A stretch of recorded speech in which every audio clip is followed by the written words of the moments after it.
Man, I feel like money. Man, I feel like money. They attracted to me. Oh, yeah. They come around like honey. They come around like honey. Cause I fly like a bee. Oh, yeah. Man, I got them all buzzing. Like dinner. The world buzzing. Welcome to Wealth Building Wednesdays, where we center Black, women, and BIPOC-owned businesses, highlight opportunities and initiatives for underrepresented entrepreneurs, and center socially innovative enterprises, building generational prosperity, fostering real networking, and recycling Black dollars. It's Wealth Building Wednesdays on KBLA Talk 1580. It is indeed, and if you're a person who would like a little bit more love for your business or enterprise, or an opportunity that you have that could help small businesses, reach out to me. We are at KBLA 1580 on all socials, and I am at Diprima Radio, DIPRIMA, and then radio. You can find me everywhere. DM me, and let's get your business some love.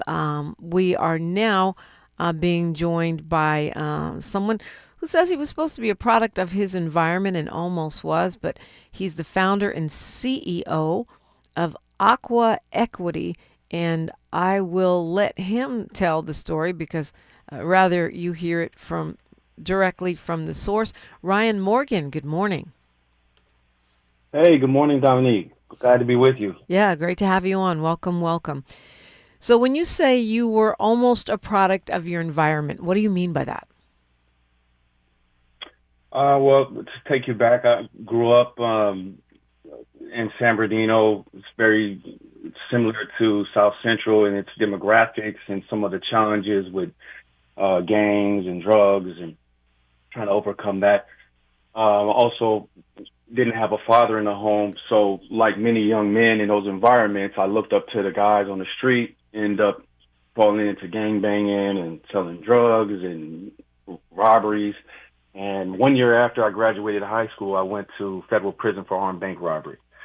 And Wow. that obviously affected the course of my life. I had graduated high school, played varsity football, so I kind of knew better. And I wanted to kind of make these lemons that I put in my life into lemonade. So I knew education was going to be big. And so I took advantage of every educational opportunity in prison. Actually earned some college credits, and that gave me confidence to pursue my college education. So as soon as I got out, went to community college full-time. I was working full-time also as a fitness trainer. And to make this part short, I got my associate's degree, was recruited to play football, ended up going to play football and earning my bachelor's degree at University of San Diego. I played for Coach Harbaugh, who is now the head coach of the Chargers, and we won a national championship 2005 and 2006 back-to-back. But that experience, it really set me on a productive course in my life where I realized education was going to help overcome some of the, stigmatism from coming out of prison. It was going to, help introduce me to opportunities that I wasn't aware of. So from there, I went to corporate America, got recruited at the University of San Diego. I tried off for the NFL, didn't make it, and then went into the corporate alcohol beverage industry, helped launch some of the biggest brands today. I won't name them. But after about 12 years in that, I started to feel, like I was a part of exploitation in my community. First, I thought I could help bring more of us inside, but when that wasn't apparent, I didn't want to do that no more. So backing up just a little bit, in 2018, I had pursued my MBA and got my MBA degree from Concordia, Irvine, and that's when I started the entrepreneurial wheels started turning. I hadn't left corporate alcohol industry yet. So in 2019, after I had got my MBA, I realized, I need to just use the success that I gained in corporate America and then my knowledge and my passion to help our community to do something better. And that's where the idea of Aqua Equity came about. I didn't want to leave the beverage industry necessarily, but I didn't want to be a part of alcohol sales anymore. And so Aqua Equity concept was, how can we take beverage sales and help use some of the profits to address the problems that I was seeing in the community when I was a part of an alcohol company. And that's the name, Aqua Equity. So we're using the bottled water sales as a tool to do good in the community. And our tagline is drink good, do good. Drink good, do good. I love that. And you actually are kind of, from what I can tell, almost like a classic example of what we'd call a socially innovative business, right? Yeah, absolutely. We would say we're a social enterprise. And I came across that kind of business model in grad school. I didn't know most of us had been in Jerry's Ice Cream, and I read some case studies about them. And most people don't. I mean, we all know how good the ice cream is, but we don't know the good works that they do. They don't really trumpet that. But they're a social enterprise, so they do investments. And there's a business that they support in Yonkers, where DMX and Mary J. Blige is from, in New York. It's called Grayson's Bakery, and their business model is called Linked Prosperity. And they've been able. They have TED Talks. You could YouTube it. It's amazing work with they've been able to do through business. Really improving the community of Yonkers. They've been able to instill open hiring. So anybody in the community just puts their name on a waiting list, and if they got a position, it's first up, first available. They have a management development program where they pay for that education. And so they have employees that are giving testimonies about how a business helped change their life and save them. They were looking at 3 strikes, and being able to get employment helps them to turn away from a life of crime and be productive citizens. So there's a net benefit for the whole community when business operate in this linked prosperity, social enterprise type of model. Yeah, and so how does that model play out with Aqua Equity? Yeah, so our target market kind of customer focus is B2B, meaning we're a business that sells to other businesses. We're available to the general public through Amazon, and some of the businesses that we sell are like South LA Cafes, a wonderful partner of ours, or a cafe in Leimert Park, and you can find Aqua Equity there. Supermarket on Slauson. But that's how the general public can get Aqua Equity. But our main focus is to sell to government offices that are buying bottled water for, the office or their staff or corporations. Because this product is not cheap. It's in reusable aluminum bottles. So for a bottle of Aqua Equity retail anywhere from $2 to $3 compared to, a bottle of water in plastic might be $1 or 50 cents. So it's a higher cost, right? So to ask the community to do that, we didn't think that was as beneficial to positioning ourselves to sell to corporations and governments that have a budget and have some type of corporate social responsibility mandate. So we asked the corporations to buy from us, right, and see the good works that we do. So for us, when we donate product back to the community, because we get sales from corporations, try to capture that content, that good works, and so that corporations can see kind of the net result of them supporting Aqua Equity. It gets to the community. Yeah, I have seen it in Aura now that I think about it. I probably have drank it in Aura. But get over to South LA or Aura. Yeah. But I didn't realize all of the story behind it.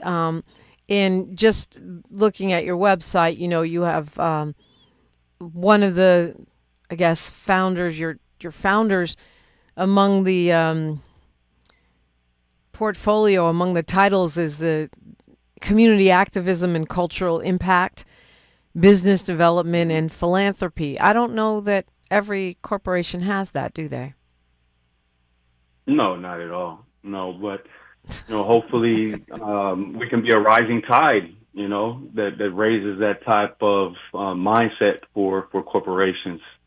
And you mentioned I have co-founders, and I had to give them a shout out because I couldn't do this by myself. So JT Rogan, Brandon Espy, Sticks, Brandon Sling Bailey, and Crystal Jackson were our co-founders, and very instrumental for this getting off the ground. And Sticks is a part of Think Watts Foundation. He's a co-founder of Aqua Equity, and many people in the community know the great works that Sticks does through Think Watts.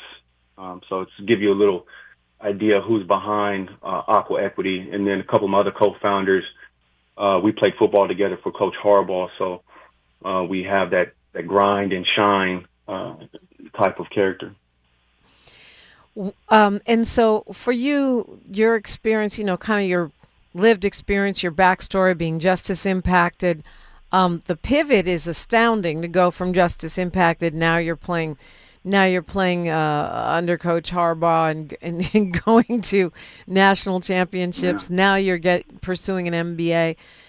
How has that lived experience helped you in all of these pursuits, or been a detriment? But I'm assuming that you've found a way, like you said, to turn those lemons into lemonade. Mm-hmm. No, the experience I had playing for Coach Harbaugh was life-changing because he taught me the value of hard work and that discipline of being diligent and seeing it pay off, because we were not the biggest football team. We weren't the fastest. We were playing against other teams. We were non-scholarship.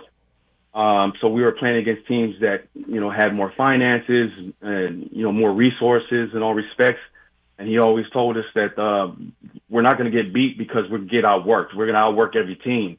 And it doesn't sound fun when you're going through it. It doesn't feel fun. But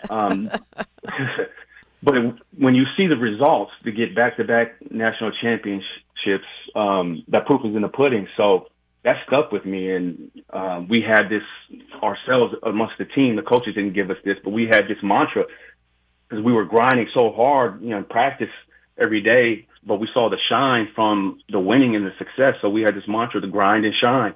And that stuck with me in every aspect of life. When I went into corporate America, one of the first places I went to work for was a distributor called Gallo Wine, and they don't exist anymore, but they were known to be the Marine Corps of beverage sales.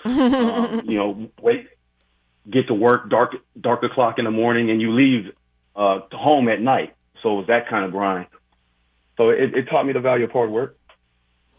When we come forward, I want to talk more about the water itself, why aluminum, your commitment to, reducing the harm to our planet. AquaEquityWater.com. If you want to follow along, click along with us. AquaEquityWater.com. We're talking with Ryan Morgan. He's the founder and CEO of that company, and you're listening to KBLA Talk 1580. Thanks for starting your morning off with a voice that speaks truth to power and the powerless, getting to the heart of what matters most in our community. This is where authentic conversation meets real action. From breaking news and politics to culture and community solutions, this is where you hear perspectives you won't hear anywhere else. This is where we come together, get informed, and make change happen. You're inside First Things First with Dominique DePrima on KBLA Talk 1580. Good morning, sunshine. You make my day. Hi, I'm Zoe Williams, host of The Voice of Reason, weeknights at 7 p.m. here on KBLA Talk 1580, with a personal invitation for you to join me and Insight.me as we present The Healing Box, live at Inglewood's world-famous Miracle Theater, Saturday evening, May 23rd at 7 p.m. Look, I understand your attachment style has been running your life like a rogue algorithm, and nobody has had the courage to press pause. Until now, Dr. Pacoya McCall and yours truly are curating a night where clinicians, spiritualists, and an all-star panel of Black woman healers like Dr. Shalonda Sunshine Crawford, Dr. Jashana Johnson, and spiritualist Precious McGill will join some amazing spoken word artists and the legendary comedian Louis Dix to diagnose, disrupt, and heal your relational wreckage in real time. time. Listen, bring your trauma. As a matter of fact, bring your baby mama. No, bring your testimony. And if you're still texting your ex at 2 a.m., baby, you're not just invited, you're the target demo. Tickets are moving fast, so grab yours at themiracleinglewood.com before your dating history gets flagged as a pre-existing condition. That's themiracleinglewood.com. We'll see you there Saturday, May 23rd at 7 p.m.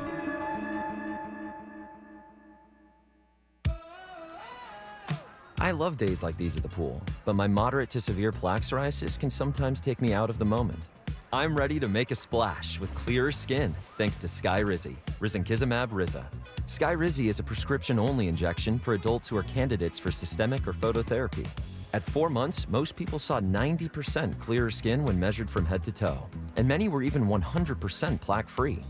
People also saw significant improvement in psoriasis symptoms of pain, redness, itching, and burning.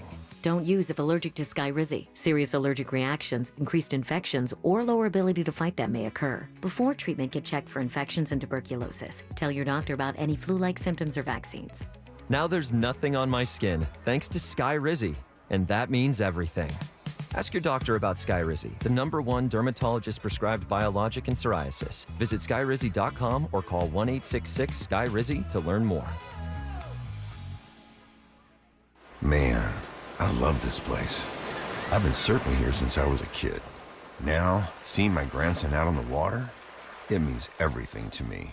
Watching him and taking in the blue waves, the sea breeze, the blurry horizon. If you have geographic atrophy, or GA, subtle changes in vision could mean it's progressing toward irreversible vision loss. Izervay is proven to slow GA progression and could help preserve your vision for longer, so you may keep seeing the world around you.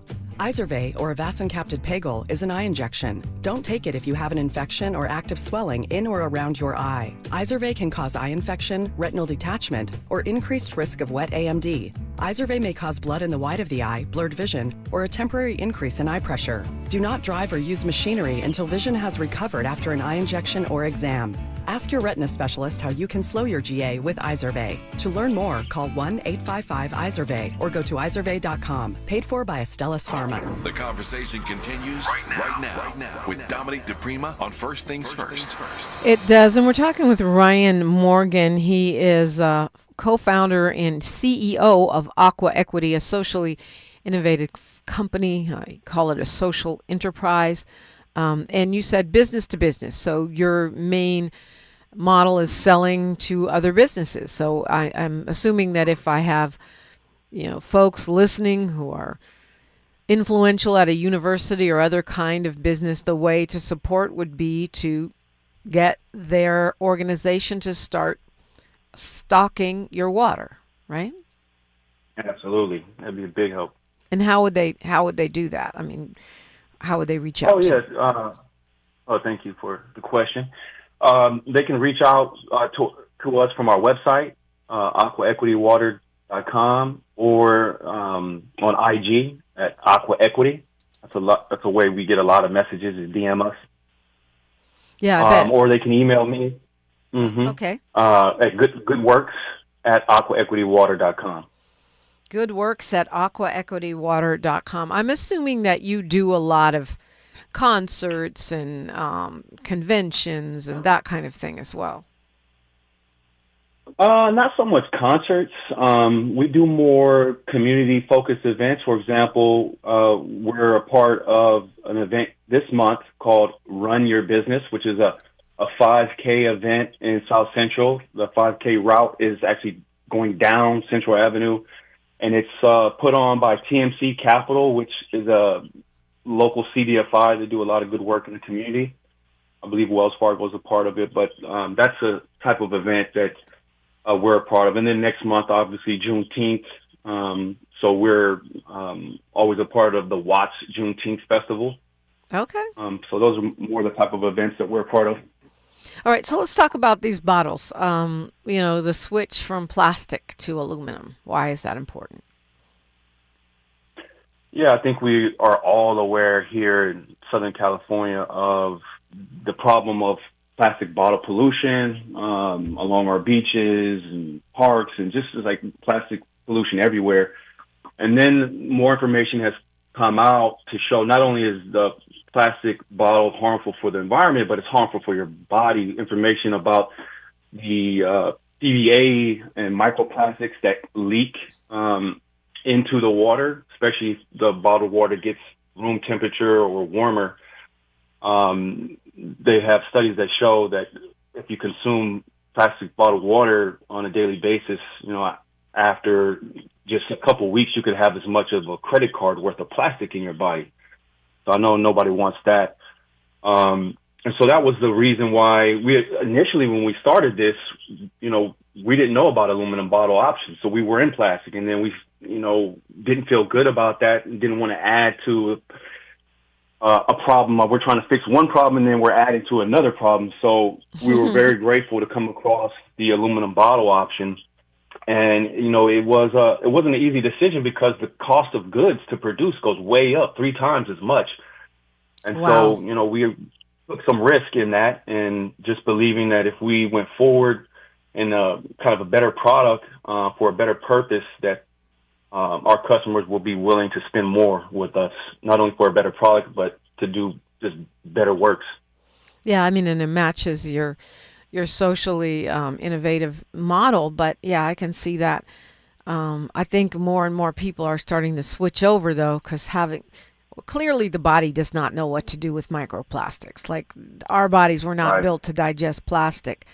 And so hopefully that being, ahead on the cutting edge of that has been helpful. How's your business doing? How are you thriving? Like, I know starting a big, especially business to business enterprise like that is no small task.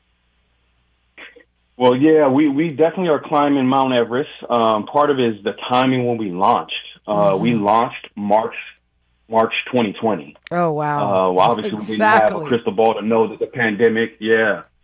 And so the first couple years of the business was very unprofitable, but we needed to be out in the community a lot more and faster than we realized because just the sense of urgency. So we're based out of Watts, and Watts has the tap water pipe problem that Flint, Michigan has, where there's just so much lead in the pipes that the residents know better than to drink the tap water. And so, to remember, at the beginning of the pandemic, there was a run on toilet paper and bottled water.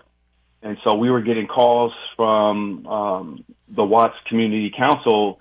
They had, hundreds and hundreds, maybe up to thousands of senior citizens that weren't able to get out to the stores and grab bottled water, and they didn't have anything healthy to drink. So that's when we linked up with Sticks from Think Watts Foundation. And I mean, he's very much plugged into Watts, and he had a whole list of homes that needed help. And so he organized grassroots, just emergency help, and brought us in, and we started to donate water where is needed. And then that kind of connected us to the Nickerson Gardens, and they had a food program for the whole community every Friday.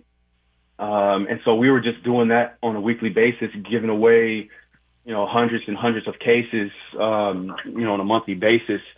And we looked at it like we're sowing seed, and we are serving the community as it's needed, and we're going to capture the good works that we're doing and what's going on. And instead of spending money on influencers or commercials or marketing, we're going to spend money through donating, giving back to the community, and just capture that content and then use that to help spread the cause.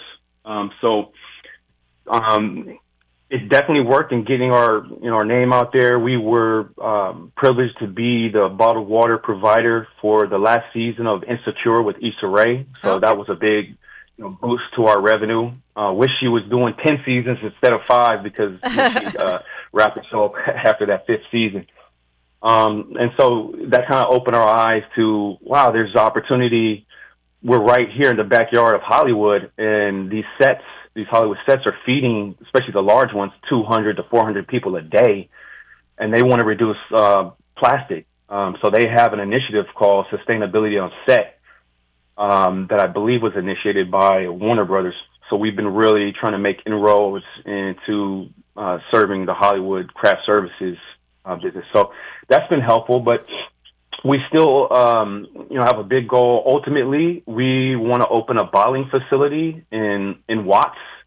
So not only will we be able to produce Aqua Equity at a lower cost of goods, but then we'll be able to be what's called like a private label. We'll be able to produce other brands at our facility, and that be the main revenue stream. And what that will do for the community was open up our ability to affect employment. We'll have open hiring directly to the community. And so we'll be an economic driver, and we believe that this could be a start of a linked prosperity business model for other businesses. And we're hoping to get this bottling facility this year because we're trying to be a part of the Olympics. Okay. And provide maybe some production for Coca-Cola. That's the goal. All right. Well, I see that we can go to aquaequitywater.com and actually subscribe if you want to subscribe personally to be to receive regular deliveries, or even if we had a smaller business, we can purchase the water there. But it sounds like the ideal situation would be to email you goodwork@aquaequity.com if we want to become a customer. DM. Okay, or DM on Instagram. Or DM at Aqua Equity. Yes. Thank you. All right. Well, thank you so much for joining us this morning. I love this. We got 30 seconds here. What do you want to leave us with? It was a pleasure to talk. I just want to encourage all the entrepreneurs out there to just keep going. And there's a lot of opportunity coming on the horizon in LA for the FIFA 26 World Cup this summer. So get registered on Ramp LA if you're not. And then also you'll be in a position to get some of the business opportunities for the Olympics in 2028. Yeah, it's great advice. Ryan Morgan, congratulations to you. aquaequitywater.com is where you can find him. Appreciate the work you're doing. Thank you, Dominique. We're about to meet another candidate for judge. In fact, seat number 116. We talked to his opponent on day before yesterday.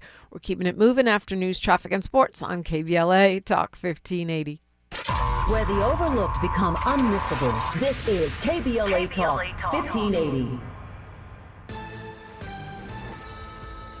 I'm Bree Wood with BIN News Now. FBI Director Kash Patel is denying reports about his conduct as he faced questions from lawmakers on Capitol Hill. The only person that ran up a $7,000 bar tab in Washington, D.C. was you. The only individual in this room that has been drinking on taxpayer dime is you. During a Senate hearing, Patel rejected claims about his drinking and agreed to take a military-style screening test after being challenged by a Democratic senator. Former President Barack Obama made a surprise stop at an Austin taco shop while campaigning in Texas. Obama was there to support Democratic candidates James Tallarico and Gina Hinojosa, calling them outstanding future leaders in the state. And Queen Latifah is joining The Voice as a new coach. She will team up with Adam Levine and Kelly Clarkson for season 30, which is set to premiere this September on NBC. Get BIN News Now on demand 24/7 on the iHeartRadio app. The laughs keep coming when Bert Kreischer hits Fantasy Springs Resort Casino May 22nd. Big energy, big comedy, one wild night. Get tickets now at FantasySpringsResort.com. That's FantasySpringsResort.com. This is the KBLA Sports Minute with Ray Richardson. Lakers general manager Rob Pelinka said he would give LeBron as much time as he needs to decide if he wants to return to the Lakers for a 9th season and his 24th in the NBA. LeBron told Pelinka he wants to spend time with his family to help make the decision. LeBron will be 42 on December 30th. He becomes an unrestricted free agent on July 1st. The Lakers hope to know his intentions before then. Pelinka told reporters that he and Lakers management want LeBron to come back. After the Lakers' season-ending loss to Oklahoma City Monday night, LeBron said he had no idea what he wants to do with his future. The first college football telecast on ABC for the 2026 season will feature 2 HBCU teams. Alabama A&M will take on Howard in the SWAC MEAC Challenge in Atlanta, Saturday night, August 29th. The primetime telecast kicks off at 7:30 Eastern Time, 4:30 out here on the West Coast. No debates, no speculation, just the info you need. That's your KBLA Sports Minute. I'm Ray Richardson on KBLA Talk 1580. We love America in spite of, not because of. And that's the deepest kind of love. This is KBLA Talk 1580. Lots of places can expose you to identity theft. Oh no. That's why LifeLock monitors hundreds of millions of data points a second for threats to your identity, which is way more than anyone can do on their own. If we find anything suspicious, like new loans or changes to your financial accounts, we alert you right away, all through text, phone, email, or the LifeLock app. Get the alerts that could make all the difference. Save up to 40% your first year with promo code NEWS at LifeLock.com. Terms apply.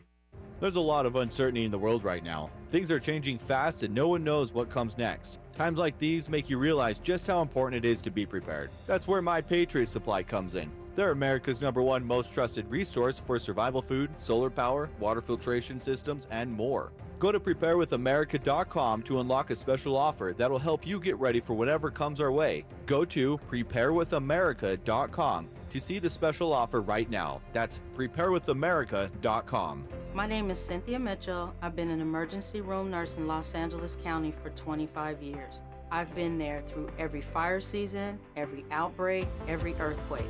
Every time Los Angeles needed us, the doctors and nurses of Los Angeles County showed up. And right now, I'm seeing another disaster coming. Trump's cuts to Los Angeles County's healthcare system are a public health crisis in the making. Medi-Cal, public hospitals, disaster preparedness are all at risk, but we can stop it. Measure ER fights back against these cuts. For a half a penny, we keep emergency rooms open, care within reach for working families, and doctors and nurses serving the communities we love. When you vote yes on Measure ER, you're not just voting for healthcare, you're voting for LA. Vote yes on Measure ER by June 2nd. Ad paid for by Yes on ER, Restore Healthcare for Angelenos, sponsored by St. John's Community Health and Health Justice Action Fund. Ad committee top funder, St. John's Community Health. KBLA Talk 1580. We've got a lot to talk about. KBLA Talk 1580 connecting you with services and solutions. The midterm elections are upon us. It is voting season once again. Common Cause's motto is fighting for the democracy we deserve. In service of that goal, Common Cause puts its state and national policy expertise, massive network of grassroots supporters, and nonpartisan approach into action to strengthen our democracy against the challenges we face today. They work at every level of government on priorities that impact each of our lives, like defending the right to vote, limiting big money's influence on our elections, holding public officials accountable, and more. Common Cause is a nonpartisan grassroots organization dedicated to upholding the core values of American democracy. They seek to empower all people to make their voices heard in the political process. This election may be the most important one ever. If you'd like to make a donation or volunteer in service to the Constitution, please visit commoncause.org. That's commoncause.org. This is a community call to action from KBLA Talk 1580.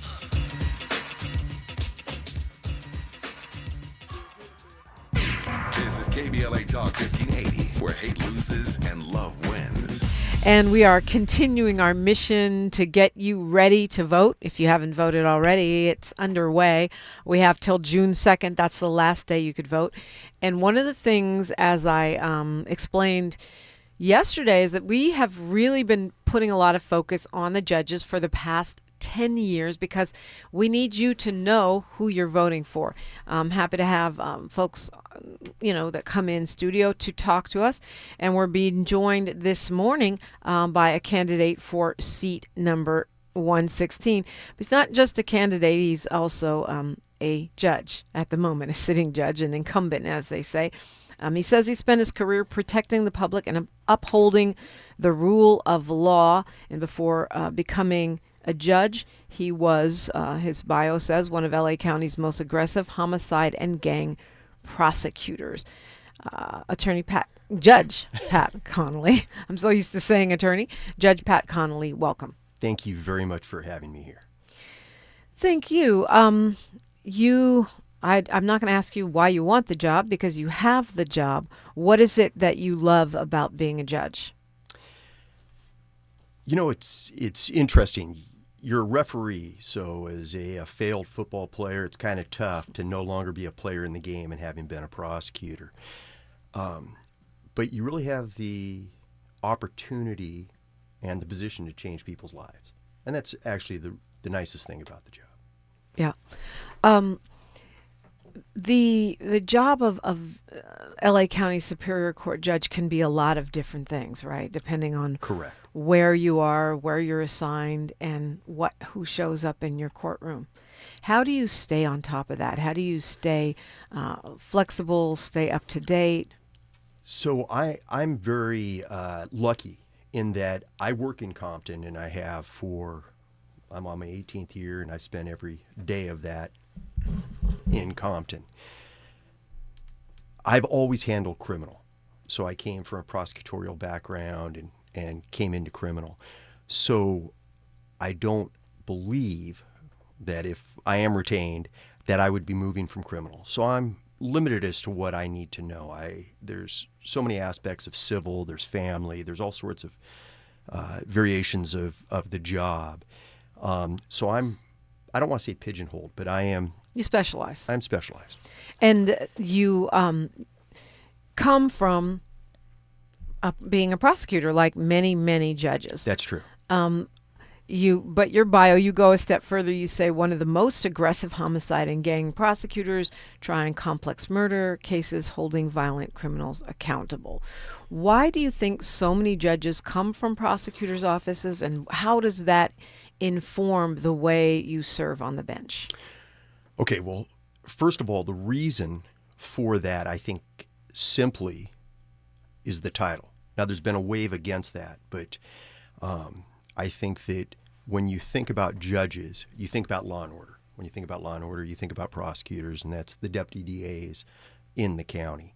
As I said, there's kind of a move away from that at the current time, but I think that's the reason why there's so many that go into it. I think that it's become far more open for public defenders, alternate public defenders, and to a lesser extent, defense attorneys, because I think the title still carries a lot of weight. So I don't think that it's necessarily the prosecutors who should go in more so than defense attorneys. I think that it's just been the title in the past that has allowed that to occur. If you look at what Governor Newsom has done over the last 8 years, his appointments have been far more defense attorneys than they are prosecutors. So I think that the title allows prosecutors to win more often than not in elections, and but I think that clearly the wave is that defense attorneys are taking the bench now. As far as how it has informed me, I was very lucky in the career that I had in the DA's office. I was in the prosecutors. I was a prosecutor for about 16 and a half years, and I did try a lot of murder cases, death penalty cases and such. When I came to Compton, I had worked in Compton for about 5 years as a prosecutor. I was actually there as a law clerk in April of '92 when everything went down. So I saw the destruction that happened to the community there. I've been, again, very fortunate in my career in that in Compton is a different place. The people really do get along. Both sides, for the most part, get along. And the cases that are tried in Compton are different than are tried throughout the county. They're very serious. And there's victims on both sides, whether it be a defendant's family or a victim's family. You know, a lot of the times we don't even have the victim there. So I moved from having been a prosecutor in Compton to becoming a judge in Compton. I think that the level of seriousness there is just a little bit different than it is anywhere else in the county and perhaps anywhere in the country. So how does that change your outlook on the bench, do you think, or does it? I don't know if it changes your outlook on the bench. I think that as a prosecutor, I was very fortunate. First of all, when you try those types of cases, it's very easy to become jaundiced towards what's going on, become very cynical. I'm very fortunate in that I worked in Compton and Long Beach, where I have a lot of friends, a lot of people that I grew up with. And I have had a great relationship with the communities that I serve, whether it be in Compton, whether it was in Long Beach as a prosecutor. And I think the one thing that I take from my family, from my upbringing and such, is that we are not, anyone can do something bad on any given day. And I tell juries constantly, you're not to judge a person, you're judging an event, what occurred. It's up to the judge to make the decisions about a sentence and such. And again, when you're with the serious sentences, you're very limited on what you can do, which is a blessing and a curse. Yeah. What do you mean by that? Well, it makes it easy on many judges because we're very limited in what we can do. If somebody's convicted of first-degree murder, we don't have a whole lot of discretion. You don't have as much discretion as judges used to. That is correct. Although with the serious cases, even back then, judges had very little discretion. Mm. So you're also the son of a police chief. And, I am. And the brother of a police officer. Police officer, correct? That's correct. Do you think that influences you or in any way, or does it? How do you see that in relationship to your service as an LA County Superior Court judge? Sure. My father was a sheriff for just under 20 years before he became a chief elsewhere, and my brother has worked for the state and is currently working on a task force here in LA County, and he's my younger brother. And my father came out of Boyle Heights, and as my father told me growing up, it could have gone either way for him. And I think that knowing that, seeing how my father reacted to that and the friends that my father had, makes me understand that not only is every case different, but every person is different. And I think I treat people, specifically defendants, the way I would want to be treated if I were in their shoes. Of course, that goes to judicial temperament, which is a question I always ask folks, Sure. But it seems silly because no one's going to say I'm crazy and I'm mean and no one's ever going to say that. But how do you see your judicial temperament? Well, I might be a little crazy, so I don't know if I'll, but you know what? I think that I am very even keel. I do think that I will say what I believe, and I will speak to people, mostly defendants, and be upfront and realistic about things. And I believe if you ever had any defense attorneys in here that have been in front of me, I would suspect that they appreciate how I treat their clients and how I treat them. It's a situation where the cases that I deal with, for the most part, are extremely serious, where people are looking at a lot of time. And I don't think it's fair for you to not be involved, for you to sugarcoat something. And I also take the opportunity more often than not to handle that because I'm asked to because of defense attorneys. I think defendants are very much like children. I have 2 young children. I'm 61. I started very late. Similar to yourself, I am married to a beautiful, intelligent, very strong woman who runs my life. And I married very late. I've got 2 children, 7 and 4. Oh, wow. And they will not listen to me. Will not. I think defendants... So do you remand them into custody? Actually, my children are constantly telling me they're going to arrest me. But the reality is, though, that defendants are very much like children in that aspect with the counsel, in that a lot of times they don't want to hear it. It's like a parent speaking to you. And so defense attorneys will ask me to become involved and speak to their clients. And I think I have a pretty good rapport with them. And, well, when it comes to speaking your mind, I mean, you actually have kind of gotten in trouble for that, right? You've been admonished, I think, twice? I have. 3 times, it says, by the California Commission on Judicial Performance because of remarks you've made. One said that the commission found in one case you displayed improper demeanor.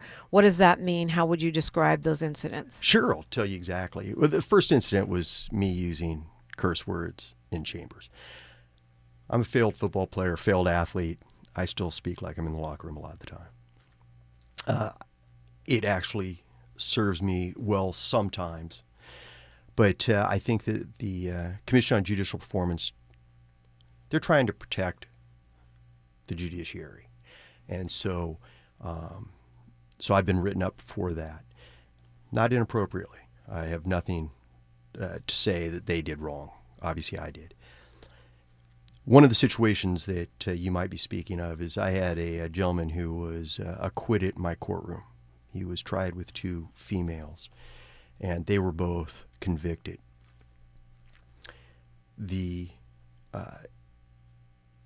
I said to him that he got a gift from God, that I'm not going to play the game, that he was guilty. I believe that.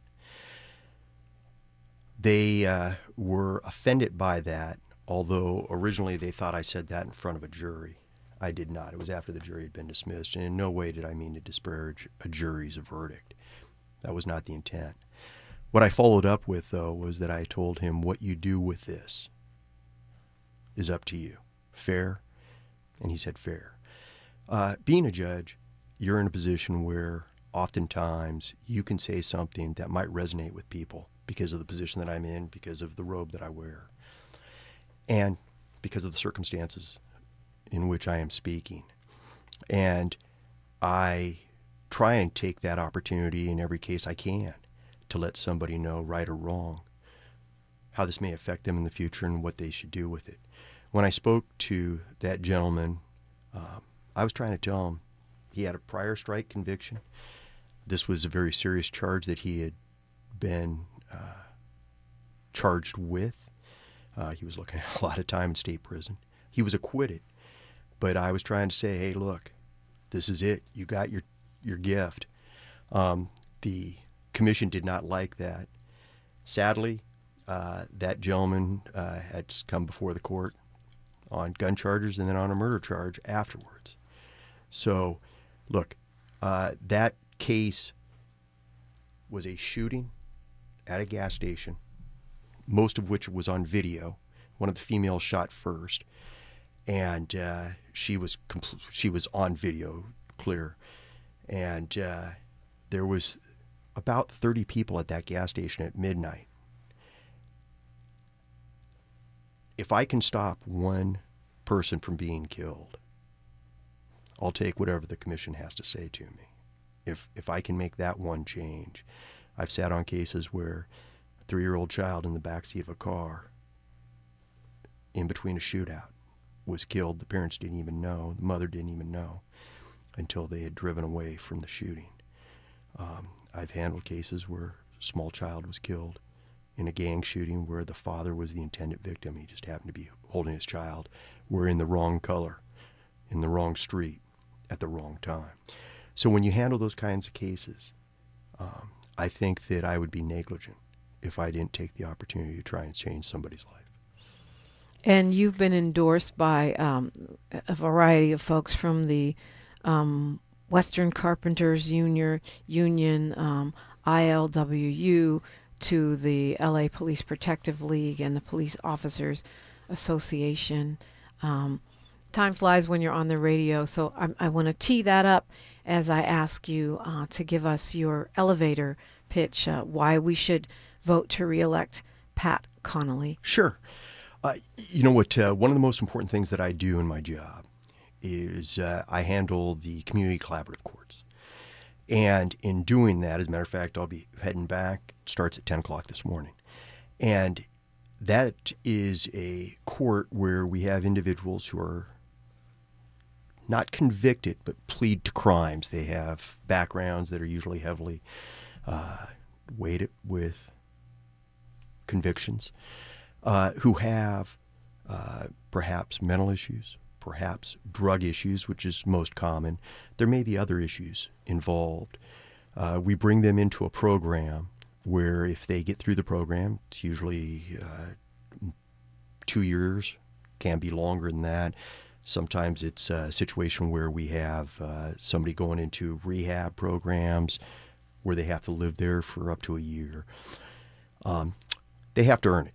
But what we do is we end up at the end of that, graduating them, dismissing their charges, and giving them the opportunity for a new lease on life. You ask about why I should be reelected. I think because of the work that I've done, and I think that if you spoke with anyone who's actually been in front of me, you're not going to hear anything but compliments. And I'm willing to bet the house on that. You talked about the Carpenters Union, and I'll try and make this quick, but when I interviewed with the Carpenters Union, they spoke about apprenticeships. And it's interesting, you've got all these other individuals on a Zoom call, and everyone gives the same answer. I don't know much about them, but I love them. Oh, yeah, that sounds great. Don't know much about them, but I love them. I was the last one to answer the question. When I did, I said that I do know a little bit. One of my father's best friends started a program at the Chino Men's Colony at Chino Prison, hard hat dive program. Leonard Greenstone, God rest his soul. And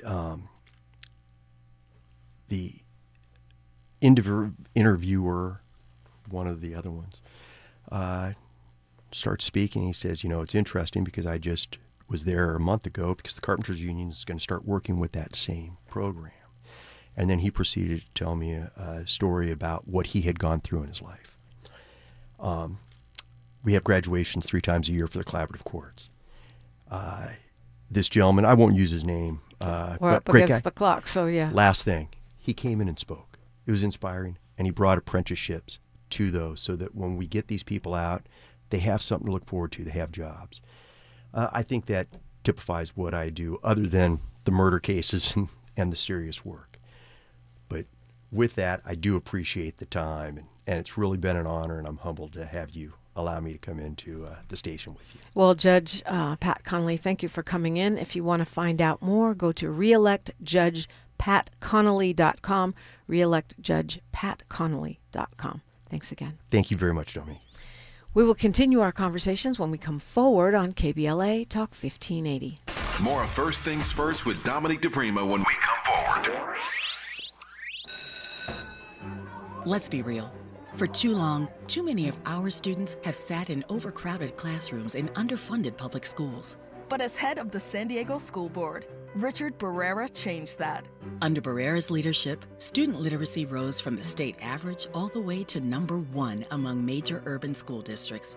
Barrera led the way for smaller classrooms and for teachers to be paid what they're worth. Barrera funded more counselors and mental health services, and community schools that teach real-world skills for future jobs. A community organizer who became an education leader to fight for our kids.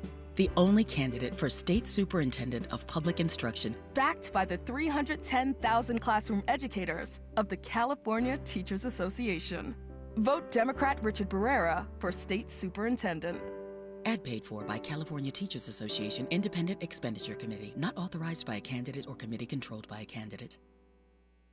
Tired of traffic? Metro D-Line runs Wilshire now with 3 new stops from downtown LA to Beverly Hills. No parking, no stress. Metro D-Line, the faster way across LA.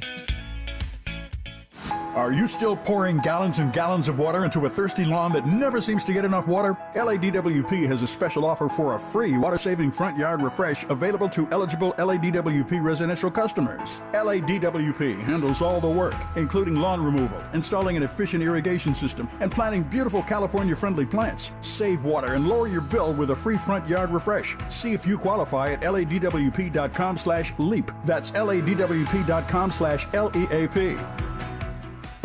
You have your vote by mail ballot. Now it's time to vote. Drop it off early at any official ballot drop box. Visit plan.lavote.gov to learn more. Brought to you by the Los Angeles County Registrar.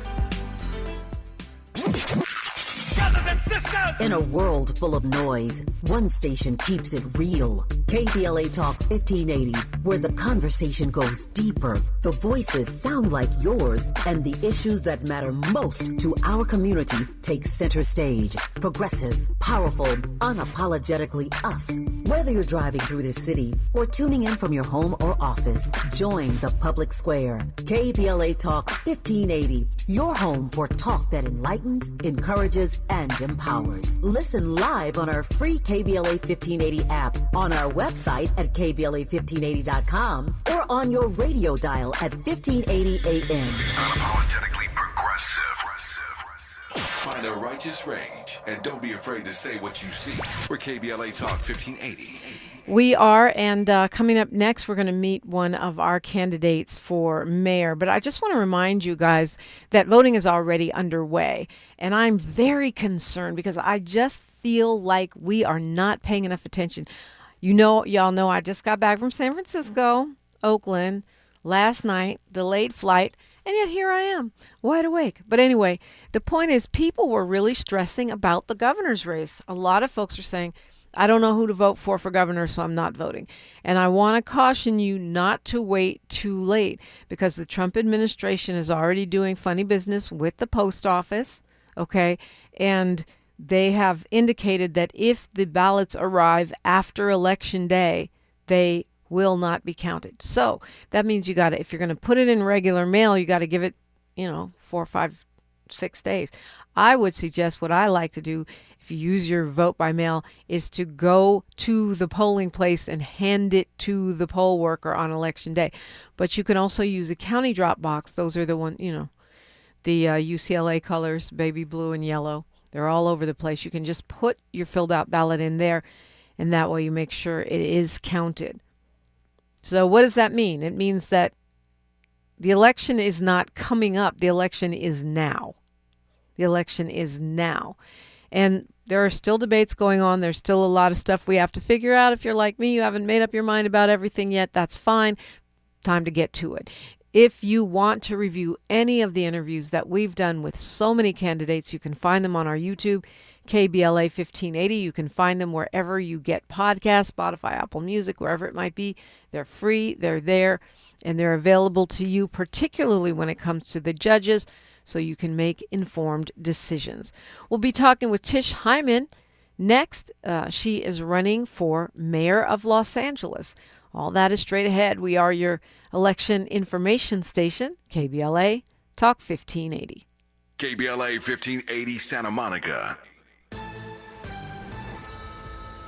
I'm Bree Wood with BIN News Now. FBI Director Kash Patel is denying reports about his conduct as he faced questions from lawmakers on Capitol Hill. The only person that ran up a $7,000 bar tab in Washington, D.C. was you. The only individual in this room that has been drinking on taxpayer dime is you. During a Senate hearing, Patel rejected claims about his drinking and agreed to take a military-style screening test after being challenged by a Democratic senator. Former President Barack Obama made a surprise stop at an Austin taco shop while campaigning in Texas. Obama was there to support Democratic candidates James Tallarico and Gina Hinojosa, calling them outstanding future leaders in the state. And Queen Latifah is joining The Voice as a new coach. She will team up with Adam Levine and Kelly Clarkson for season 30, which is set to premiere this September on NBC. Get BIN News Now on demand 24/7 on the iHeartRadio app. The laughs keep coming when Bert Kreischer hits Fantasy Springs Resort Casino May 22nd. Big energy, big comedy, one wild night. Get tickets now at FantasySpringsResort.com. That's FantasySpringsResort.com. This is the KBLA Sports Minute with Ray Richardson.